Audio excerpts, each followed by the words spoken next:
সম্মানিত দর্শকবৃন্দ, প্রতিনিয়ত আমরা তত্ত্বাবধায়ক সরকারের যেই পতন, ওনার ব্যর্থতা, উনি পদত্যাগ করবেন, এসবই শুনছি। যদি সত্যি সত্যি উনি পদত্যাগ করে বসেন, যদি এই সরকার মাঝপথে এসে ভেঙে পড়ে, তাহলে কি হবে জাতির, কি হবে সেই কাঙ্ক্ষিত নির্বাচনের?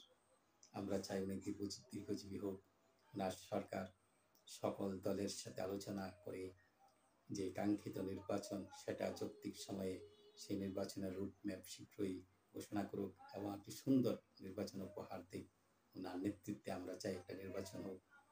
আমরা সকল জল্পনা কল্পনার উঠে আমরা ইতিবাচক চিন্তা করছি যে ডক্টর মোহাম্মদ ইউনূস স্যারের নেতৃত্বেই নির্বাচন হবে এবং আগামী দিনের যেই গণতান্ত্রিক একটা সরকার, সেটা প্রতিষ্ঠিত হবে, অর্থাৎ গণতন্ত্র পুনঃ প্রতিষ্ঠিত হবে।